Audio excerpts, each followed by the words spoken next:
this week's Assist. It's sponsored again by Free Super Tips, of course, and I'm Warren Ashurst, joined by Mark Langdon and Dan Childs to take you through this weekend's action in the Premier League, the EFL and the FA Cup this week as well. Second round action to look forward to in the Cup competition. But we have to start with the Premier League and the huge game of the weekend, which takes place at 4 o'clock on Sunday at Anfield as Liverpool take on Manchester City. Interesting reading in terms of the prices. Liverpool 11 to 10, the draw 13 to 5, and it's 23 to 10 for Manchester City. Mark, we'll start with you. Just how big is this game in terms of the title race?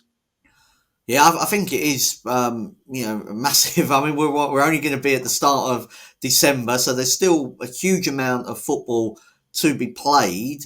But I don't see how if Man City lose this game, it's going to be very difficult for them to win the Premier League. They're going to need an almighty collapse from Liverpool, and for them to then go on the kind of run that we've seen them do in the past, but just they don't look capable of winning 15 matches in a row. And I know that because they've done it before, we just think they'll do it again. But if they're just back to being a kind of, I don't know, an 80-point Premier League team or something like that, they're not going to claw back a deficit into double figures. I wouldn't have thought, even though Liverpool have got some sort of, a lot of hard away games still to come.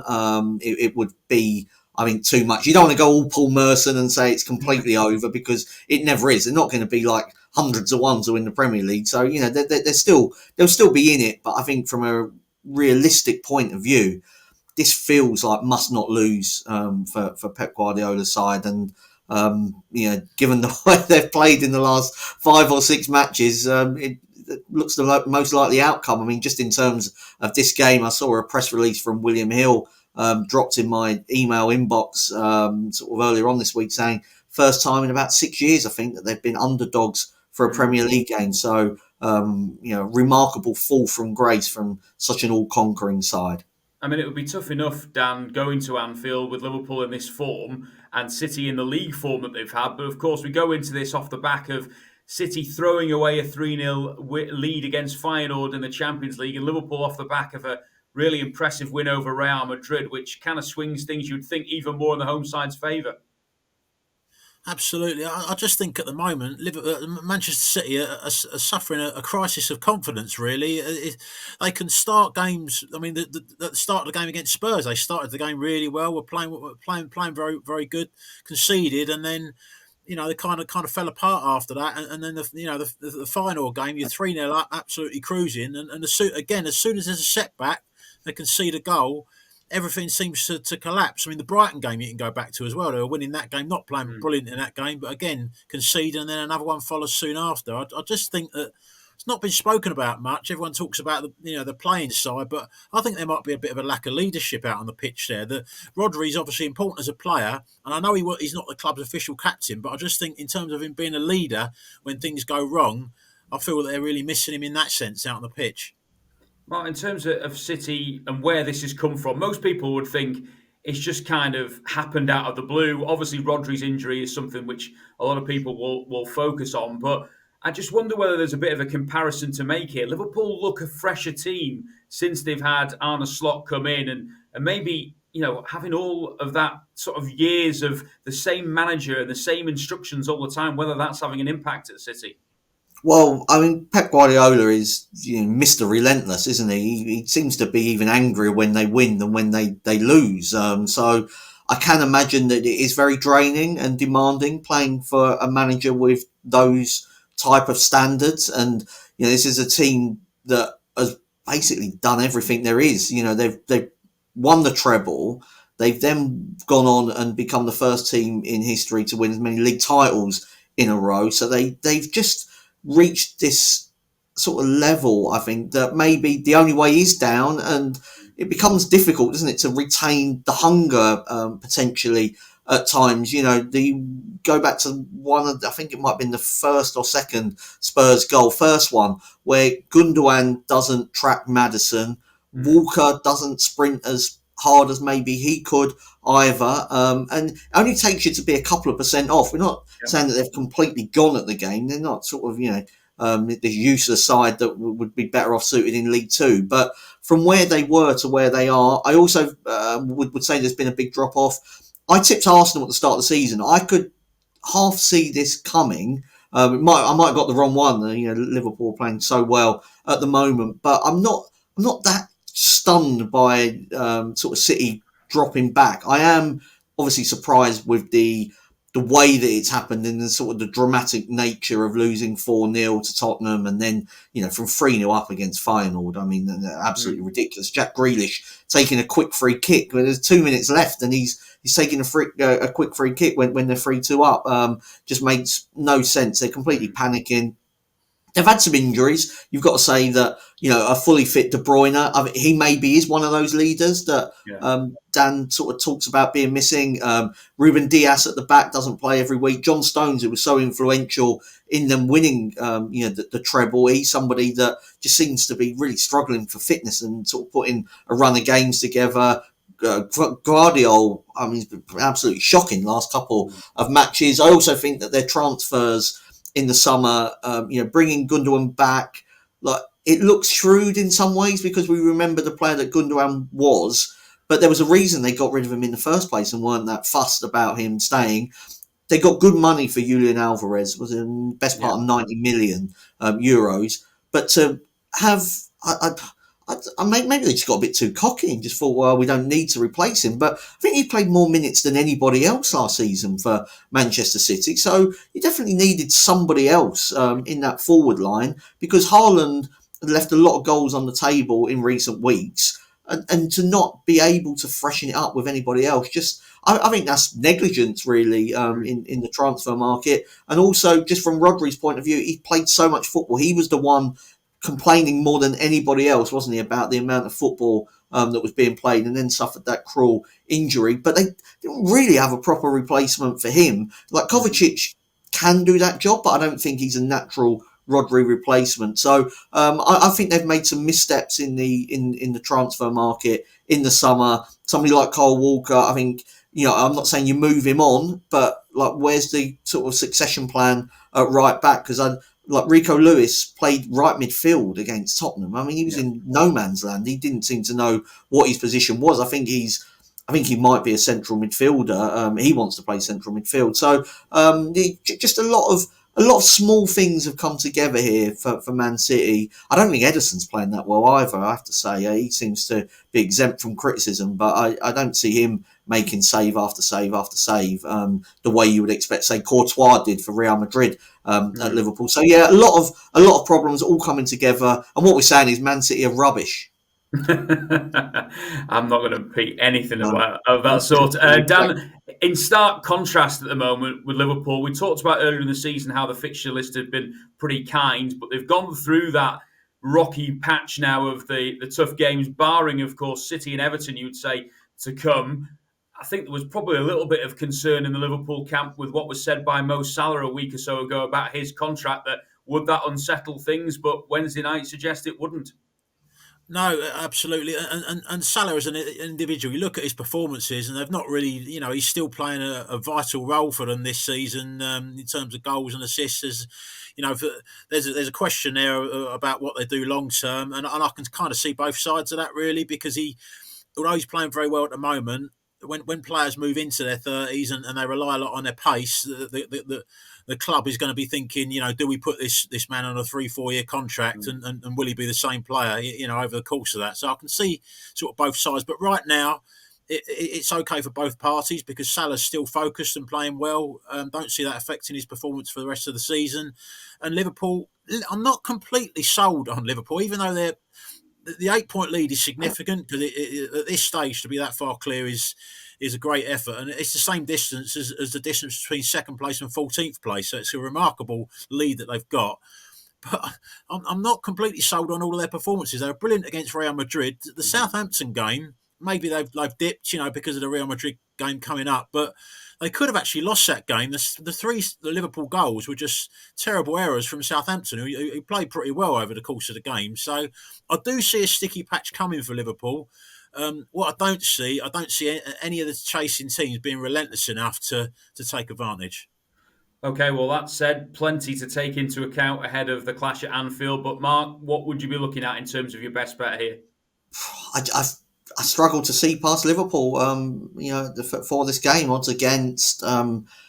It just becomes, I think, quite difficult to know where Man City are and sort of how bad they are. But if I'm sort of just going through the eye test, like they're just not playing at the same standard as Liverpool, and therefore with home advantage, sort of odds against quotes, I just think are really fair. For Liverpool to win the game. Man City, one stat that I saw, I think it's from Opta, said that since Rodri's injury, they've given up more big chances in the Premier League than any other team. I mean, that is just stupid. Or is it the first time since the early 60s they've conceded at least 2 goals in their last 6 matches? So I'm going to go for a Liverpool win. I'm just going to lead into sort of Dan's selection Dan's got a really strong view on where City might finish this season, Dan. And if you do that and then give us your best bet for this game. Yeah, I just think that sometimes a club, when they kind of fall from grace and they're used to challenging for titles, and you've got the Rodri situation being out for the season, if it gets to the stage where they can't push for first place, which could happen quite quickly, if they lose at Liverpool, which I'm going to advise in a minute, but I just think that for City and the group of players that they've got to be challenging and scrapping to try and for the minor places up there, I'm not absolutely sure, when they've got Champions League and other things to go for, that they're going to be completely energised by that. And there's a real problem that, if a team like, one of the chasers like Spurs pick up, which is the potential to happen, they're not a million miles, points-wise off of City, then I don't think they're an absolute gimme for the top 4. I know that might sound unthinkable, but that's the way I see it. And for this game, I totally agree with Mark. I think in Liverpool, people tend to forget how strong they are at home. And you've got another reminder there against Real Madrid where, big game, they turned up, were absolutely fantastic, thoroughly deserved to win. I think City, the way they're playing at the moment, you'd have to say it's not as difficult a test for them. Sounds a crazy thing to say. They have been getting players back, City, but confidence just doesn't seem there. They can kind of look deceptively good on the stats. I looked at the stats after the Spurs game. They had 23 shots. I think Spurs shots were single figures. But as Mark mentioned, in terms of big chances, they were all falling and being created by Spurs in general. And I'm watching Spurs, and normally watching Spurs, I'm hiding behind the sofa wondering what's going to happen next. And I'm talking to my wife at 3-0 up, and I said, the next goal here is going to be Spurs. You could just see they were getting desperate, City, and ragged. Really, that's how they've been, and that Spurs were going to break and get another one. So no, it's a lot wrong for them at the moment, and I can see Liverpool piling on the pain. Okay, well, just to remind you, it's a 4:00 kickoff on Sunday at Anfield. Liverpool against Manchester City, the big weekend game in the Premier League. Let's run through the rest of the games now in the top flight. And we've got a Friday night match to look forward to at the Amex Stadium as Brighton take on Southampton. Brighton 2-5 to claim the victory, 6-1 Southampton, and the draw 4-1. Brighton with that good win at Bournemouth last week. Dan, Southampton, as you say, pretty much shooting themselves in the foot against Liverpool. How do you see this one going? Well, I can see Brighton being too strong. I would go with Brighton and both teams to score.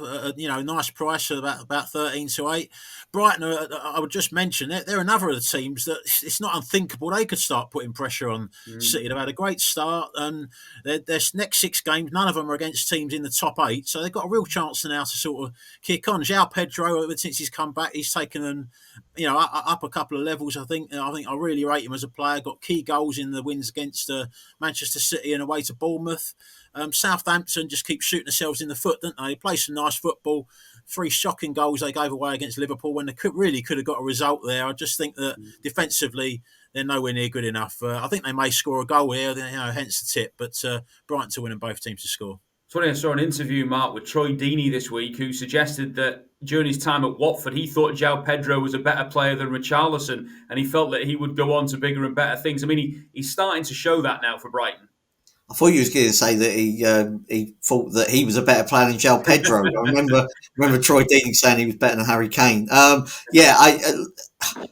think Richarlison probably caught the eye just a bit more, just in terms of it felt like Watford were more sort of in the headlines at that point than sort of when João Pedro was there, and so maybe that's why he was under the radar a little bit more. Maybe people had got a bit bored of Watford by then. In terms of this game, I fully agree. I think João Pedro is a top talent, and Brighton will probably flog him soon enough and make a load of money on the back of it. For this game, similar thoughts to Dan, but just slightly different. I'm going to go for Brighton to win and over 2.5 goals. 9 of Brighton's last 10 games have had at least 3 goals. Let's turn our attentions now to the 3 o'clock games in the Premier League, and we'll start off with the clash between Brentford and Leicester. Brentford 13-20, the draw 16-5, and it's around about 15-4 for Leicester, who of course are getting used to life, Mark, without Steve Cooper. What did you think of that decision to sack him? I can understand why I can understand why they sacked him. I don't know why they appointed him really in the first place. It was always going to be sort of negative because of his Forest connection. It was also a shift away from what Maresca's style of play. So probably shouldn't have appointed him in the first place. I don't think they're as good as what the league table says in terms of points gained. I think they've been outplayed in a lot of their matches. So I do understand why he was sacked. It sounds like Van Nistelrooy is a strong favourite to come in and replace Steve Cooper.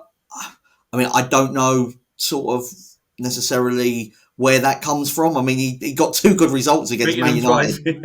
I hope that's not the reason why they've appointed him. I'm not sure it's going to be a massive shift up in performance because they look like a team that I think is just limited really in terms of the Premier League. In terms of this game though, I am struggling. I've just gone for Brentford to win 2-1 correct score. They've been very good, Brentford, at beating the bad teams. They've won at home to all of the bottom 4 sort of so far, all the teams they've played down the bottom there. But they haven't kept a clean sheet in any of them. And if there's a new manager bounce, it might just make you a bit wary of backing Brentford at a short price. I heard a stat down last week that Brentford have got the joint best home record across Europe's top 4 leagues, and they'll expect to beat Leicester, won't they, on Saturday? Yeah, I think they probably will beat Leicester. I just think that the home record they've got is getting quite heavily reflected in the markets. They're quite a bit of odds on to win this game, and I'm not entirely comfortable with that as a single bet. I just think touching on Leicester's performance. I agree they are probably higher in the table than they should be. Their XG4 is the lowest. Their XG against is the third worst as well. So they're doing bad on both of those metrics. I wonder on the manager situation, maybe they were expected to get a big points deduction, weren't they? Maybe they just couldn't get who they wanted in the summer, and that's why they ended up with Steve Cooper. And maybe that's why they're with the points deduction looking, not going to happen. They've got a better chance right now of acting and getting who they feel is someone better. But I think whoever comes in is going to have a tough task. Fancy Brentford to win. I would just go with a bit of value. Johan Wissa's been a main man from this season. Double figures goals last season, 7 goals this season, 2-1 to score any time at home to a weak side. So it's a good bet to me. Selhurst Park is the venue for Crystal Palace against Newcastle at 3 o'clock on Saturday. Palace 19-10, the draw 13-5, and Newcastle 13-10. Dan, I think you flagged up last week. You thought West Ham were a great price at St James's Park. They came up trumps then. Newcastle are going to have to try and respond, and never the easiest place to go to do that, Selhurst Park. Yeah, I've got to be honest, I wasn't that confident about the West Ham tip. I just thought Newcastle were a little bit too short, and I was actually shocked by how bad Newcastle were. I thought they were really poor. I know they had a couple of injuries during the game, Willock and Grimares, but they weren't playing great before then.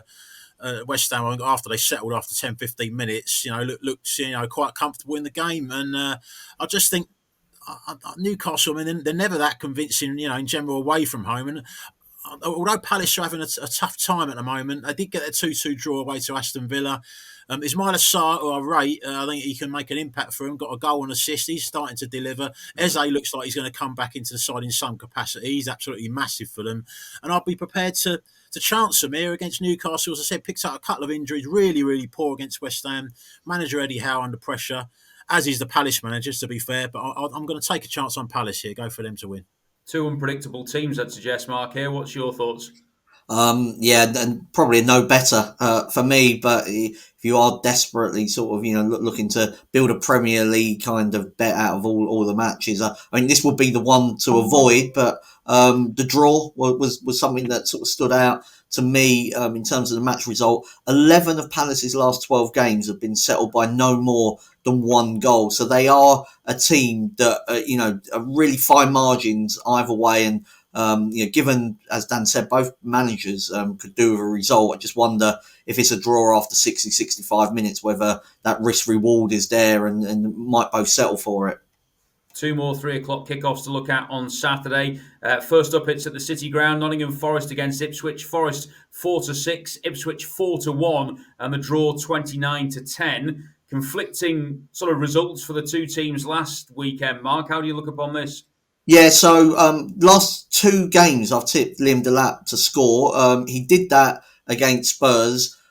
I mean, Onana has done me really last week. I mean, that was some save, the first one. He ended up with an XG of 1 in that game, Liam Delap. He's 19-5 to score against Nottingham Forest. I know Forest are good defensively, but I just think Delap is underrated. Not by the Ipswich fans, they love him, but having seen him live, watched him on TV, I think he's got gears. He was at City, at one stage, was highly rated, didn't work out for him at a couple of loans. I think he's a definite talent, and nearly 4-1 to score a goal, and he's Ipswich's main threat. That's where I'm playing. I know Forest were missing a couple of key players at Arsenal last week, Dan, but will that result set them back, do you think? I think so. They've had a couple of punches on the nose now, haven't they? They lost the 3-1 against Newcastle and the 3-0 at Arsenal. Arsenal were very, very good in that game, has to be said. But I do think they're kind of coming back now, nearer to a position in the table you'd expect Forest to be. I mean, they're still well above, the pre-season expectations. I just think they're a side as well. There'll be an onus on them to have the ball and create in this game. I don't think it suits them that much. They're very much a counter-attacking / sort of set-piece sort of side. And Ipswich, improving at the moment, unbeaten in 3. The last 2 of those, a great win against Spurs. They were well worth a draw, I thought, at home to Man United. Could have even, maybe gone on to edge it in the second half. So I just don't think they're going to be easy to beat here, Ipswich. They've lost less than half of their games. Been very competitive this season. I think they'll get something here. I'm going to go with a draw. Okay, and finally, we have got the resurgent Wolves, who, if it had not been for Tottenham's 4-0 win at Manchester City, probably would have got results of the weekend last week with their 4-1 thumping of Fulham at Craven Cottage. They play host to Bournemouth at Molineux, and Wolves are 9-5 to collect the win. Bournemouth 7-5, and it's 13-5 the draw. I suppose a tricky one, this, to work out where both teams are at the moment, Dan. Yeah, tricky. I think at the moment, although it's not a very, a well-established revival for Wolves, they are starting to play, quite a bit better. The 4-1 at Fulham, I thought, flattered them a little bit. Fulham had an injury and were down to 10 men when a couple of the late goals went in. So, I wouldn't go completely carried away by that, but it is going to boost the confidence. Their main player, Cunha, is absolutely on fire at the moment for them, and confidence is starting to come. They had that terrible start with the fixtures, and it kind of carried on when they had easier fixtures, but they're starting to play better now and rise up the table. I'm not so sure I tipped them to be in a relegation dogfight. I'm not so sure that'll happen now, looking at them recently. I think the tide will continue to turn here. I'm going to go with Wolves on the draw no bet. I'm looking at Bournemouth. I've seen a lot of good things about them, but they're certainly not so strong away from home. Only had one away win. That was at Everton when they were 2-0 down after 85 minutes and playing really poorly. So they do seem to have issues on their travels. Going to go with Wolves on the draw no bet. I was talking to a Wolves fan this week, Mark, and he was just glowing about Mateus Cunha. And then I have to apologise. I dampened it by saying he might be gone in January if he keeps on playing the way he is at the moment. He's been outstanding, though, in recent weeks. Yeah. I mean, he's definite talent. He's quite a different forward, really, to sort of most others. He's a bit of a dribbling maverick, isn't he? At times, he's sort of hard to sort of, I suppose, put him in a box as to like what he is. There aren't, you've got your big number 9s, you got kind of your really mobile sort of forwards. You're thinking like Watkins and Solanke. In that regard, I mentioned Delap earlier would be, Chris Wood, your traditional target man. I sort of not sure what Cunha is. He's not not necessarily a 10. He's not a winger, but he's just very good. I'm going to go for a draw in this game. Bournemouth thought were a touch unlucky to lose that game against Brighton last week. They are more vulnerable on the road. They did get draws against Villa and Forest, so I'll go for a share of the spoils.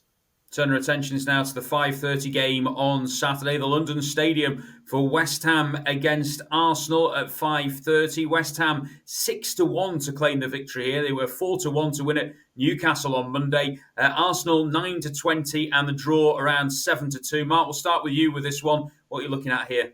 Arsenal -1 on the Asian handicap. So if Arsenal win by 2 goals or more, your bet's a winner. If they don't win, it's a loser. If they win by 1 goal, you get your money back. I mean, great result for West Ham against Newcastle, but I look at sort of some of their performances against sort of top teams, and it doesn't really stack up. You know, they were beaten 3-1 by City at home. They were beaten 3-0. Chelsea ran riot against them in that first half. Arsenal coming off the back of that fantastic win in Portugal against Sporting. Odegaard's back. Saka looks sort of fit and firing. I think Arsenal should win this game convincingly, and they'll be kind of, I suppose, buoyed by what's happened to Manchester City as well. You know, it's easier to chase Liverpool down than it is Man City. I'm just wondering, Dan, whether West Ham are going to play better away from home like they did a couple of other seasons ago when the pressure mounts, that maybe they feel it a bit more at home. Yeah, possibly. You know, the crowd can be, you know, can get on their backs early there at times, and you know, it can be an issue. They're generally in the big games. They certainly start, you know, positively behind the team. But I just think this is one of the worst games they could have had to try and kick on from that Newcastle game. A fixture against a mid-table team, I would have said, yeah, a good chance they could start to improve now and kick on. But you're running into an Arsenal team who got their key players back now and are really starting to click. You know, the Forest performance I thought was very good against the team Forest that went into that game high on confidence and looking great, you know, in the weeks beforehand. And then they've, you know, followed up with an even better performance against Sporting. So I think there may even still be a few scars from last season. It's only February this year when Arsenal went and won 6-0 at West Ham. You know, a few of the West Ham players will be having nightmares still about that. I just think Arsenal will be too strong. I think West Ham, they're getting a bit more organised now, and they defended a lot better against Newcastle, so I don't think they're going to get absolutely blitzed. So I'm going to go for Arsenal to win under 3.5 goals at odds against. Okay, well, we've got 3 more games to look forward to in the Premier League on Sunday, aside from that 4 o'clock kickoff, of course, at Anfield. All 3 of these kick off at 1:30, and we'll start with arguably the biggest, you would say, in terms of positions in the league at the moment, Chelsea against Aston Villa. Dan, this is a situation that you have to say recent weeks and the performances in the last few weeks would suggest that maybe Chelsea are ahead of Villa at the minute in terms of a top 4 spot.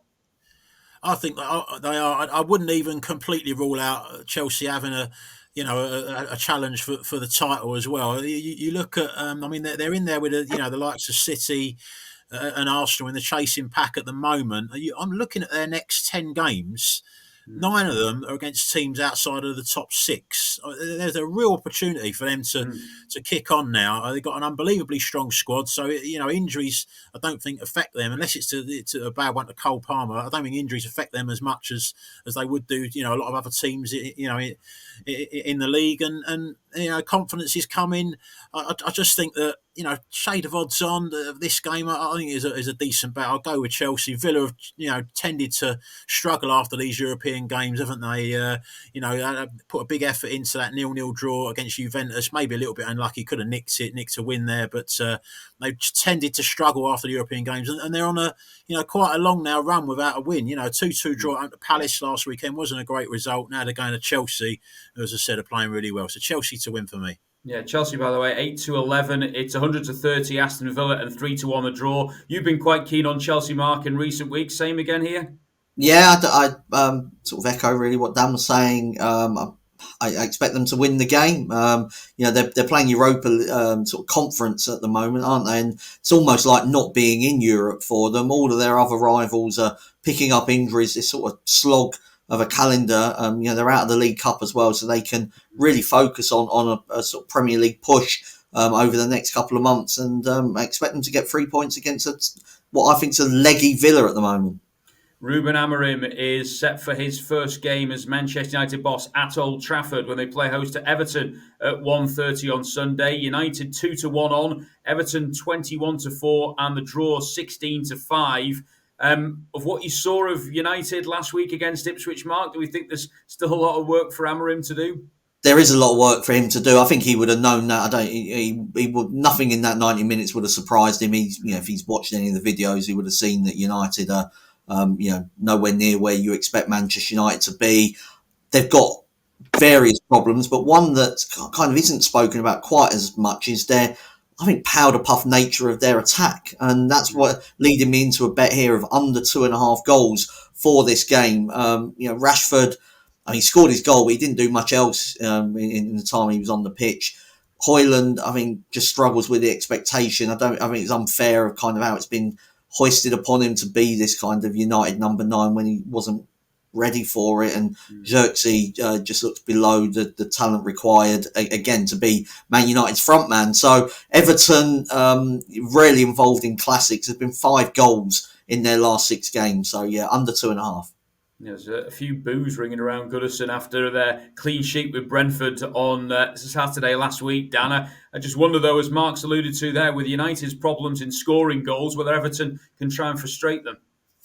Yeah, I think they probably can frustrate United here. I'm going to go with Everton or draw, double chance. I think it's a good bet. I just think there's been a real change in the market since Amorim's gone in there. Almost expected him to be a magician, wave a wand and everything's fixed. And I think if Ten Hag is still in charge, I think United's price, I'm guessing, will be about 4 to 6 for this game. 2's on for me is over the top. You've had the evidence already of the Ipswich game where they, an instant reaction started great and then went back to kind of how they were. The shape changed, but the players are still the same. And again, Ipswich really, could have even gone on to win the game. Everton are not an amazing side, but they are a lot tougher to beat now. Getting it towards being a typical Sean Dyche side, not conceding many goals. 1 loss in 8 Premier League games. I think they can get certainly something here at Old Trafford.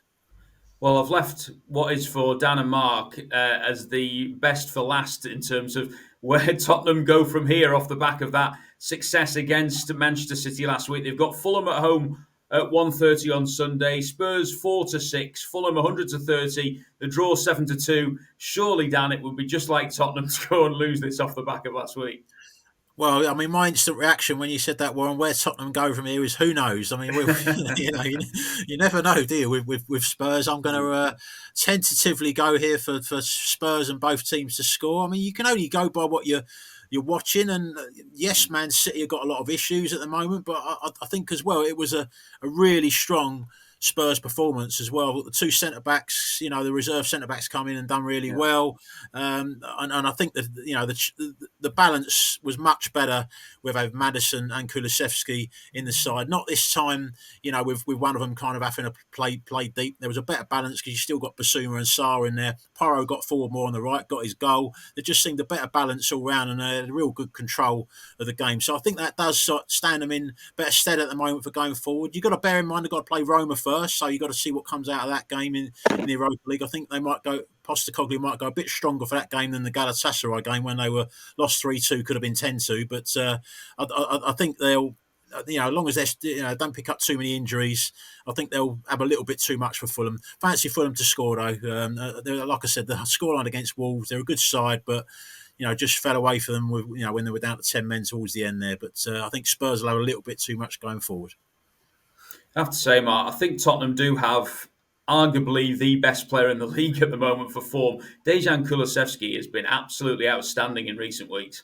Yeah, he definitely has. He did it again at City, which, if they're looking for a replacement for Kevin De Bruyne long term, I think he's the kind of obvious candidate, really, if they're looking for somebody in the Premier League. I'm going to disagree with Dan, actually, here. I'm going to go for Fulham or draw, double chance. Spurs have struggled to back up Thursday, Sundays, which I think has been a problem. That intensity they play at is a struggle. Vicario being out for a couple of months, should leave every Spurs fan jittery because Fraser Forster, he's not as good, obviously, but he's also a very different goalkeeper. And Fulham, as it's been mentioned, but just to I think reiterate for those that didn't know, they finished that game against Wolves with 10 men due to sort of having made all their subs. And, the final scoreline didn't, I think, sort of merit kind of the performance, and Jimenez missed a golden opportunity in that game. And I think Fulham have sort of done very well this season. It could be an awkward game, so I'll go for them not to lose the match.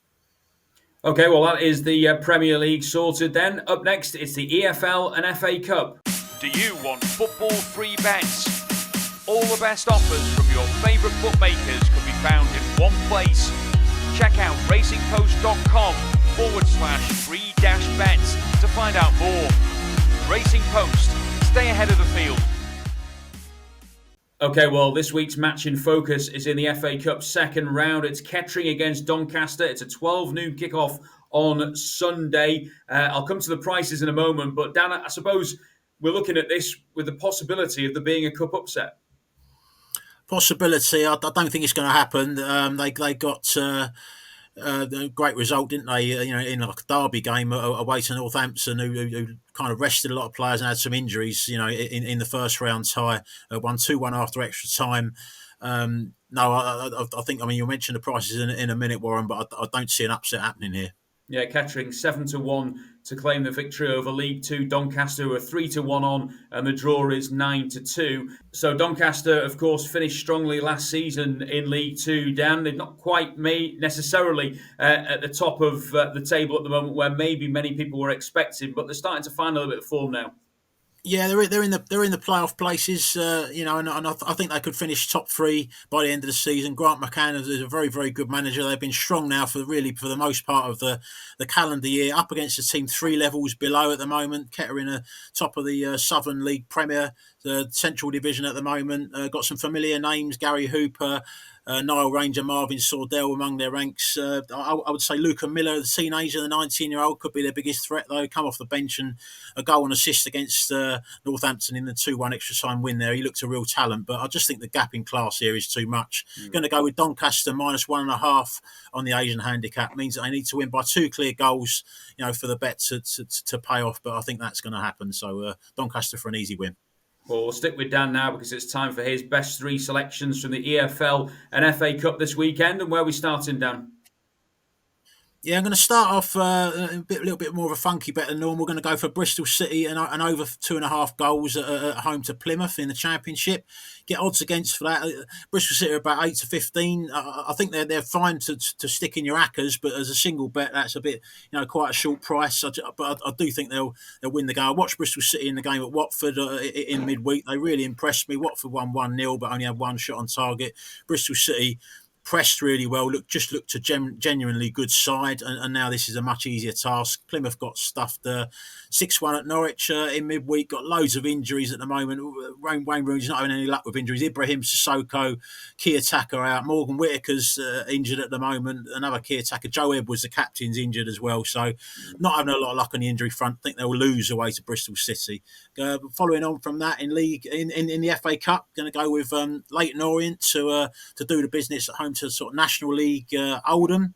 Orient about 4 to 6. That looks a reasonable bet to me. Had a tough start to League One, but progressed more recently. They had a 4-game unbeaten run until they lost 2-0 at home to Huddersfield, but that looked quite a tight game on Tuesday night. I just think this is a much easier task for them.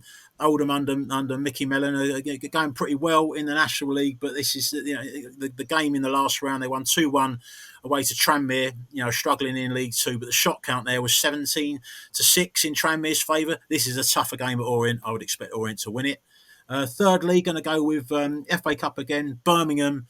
The strongest team in the FA Cup at this stage to win away to Blackpool, who are in the same division. Just a shade of odds on here for Birmingham, which is perfectly reasonable. I think they had a terrible 3-2 defeat away to Shrewsbury last weekend when Gareth Ainsworth going into Shrewsbury got a tune out of them. Responded though with a great 2-1 win, 2-0 win, away to Exeter.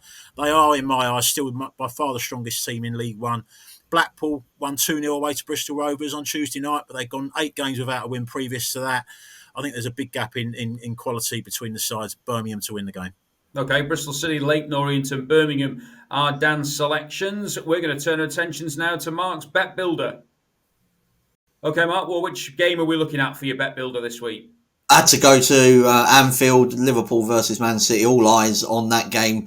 Going to keep it quite simple though, really. Liverpool to win. They've won 17 of their 19 matches under Arne Slot. A remarkable start for the Dutchman since replacing Jurgen Klopp. I'm going for over 3 goals. We need at least 4 goals in the game. But City, you remember, I mean, they tend to struggle at Anfield even when they're playing well. So you sort of dread to think what might happen to them, with them not playing so well at the moment. They've conceded at least 2 goals in their last 6 matches. And again, sort of sticking with the obvious, but Mo Salah to score in the game. Gvardiol is having an absolute shocker at the moment. Kulusevski tore him apart. He made the mistake against Feyenoord. Even when he played for Croatia against Scotland, the Doak ran him ragged as well. So up against Salah, that could be a mismatch. So Liverpool to win the game, over 3.5 goals in the match, and Mohamed Salah to score.